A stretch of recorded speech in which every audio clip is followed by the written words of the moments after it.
aquí el que fan quan arriben, ara estem a plaça Catalunya, el que venen sempre és aquí perquè els deixen o de l'aeroport o el que venen és a visitar el que són les Rambles, sobretot, venen aquí. Llavors, a partir d'aquí nosaltres ja els derivem cap a qualsevol altre lloc d'interès, com la Sagrada Família o aquests llocs. I d'on venen? Home, aquí el que trobem sobretot són molts que venen del port, dels creuers, hi ha gent italiana sobretot, hi ha molts francesos també, alemanys, que ara venen bastants, i sobretot russos, que estan venint un munt. I com van vestits? Bueno, depèn. Els italians, per exemple, són bastant característics, sempre van amb el seu xandall, i van amb les seves gorres i les seves ulleres de sol com les meves. I després es reconeix també molt els britànics, per exemple, que van sempre molt arreglats, les noies molt maquejades, tot això. Però òbviament ja cada nacionalitat va al seu rotllo. Sí. Tenen problemes de comunicació? Depèn de la nacionalitat, sí. Els italians, per exemple, si no parles italià, és una miqueta difícil, encara que amb l'espanyol et pots entendre, amb el català sobretot, i després, òbviament, els alemanys el parlen sempre l'anglès, els israelites, per exemple, els hi costa una miqueta més, però sí, la majoria de gent parla anglès ara, sobretot els joves.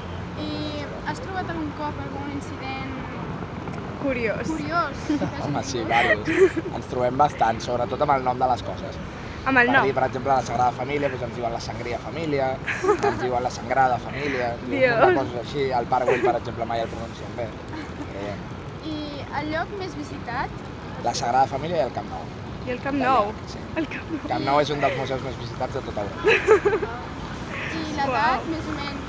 Bueno, ara, per exemple, en aquesta època ve més gent de low cost, gent més jove, per exemple, sobretot també molts col·les, molts grups grans de nens, i després sobretot també gent de la tercera edat, gent jubilat, suposo, que venen aquí, i després a l'estiu, quan vagi avançant, ja ve més gent de tot tipus.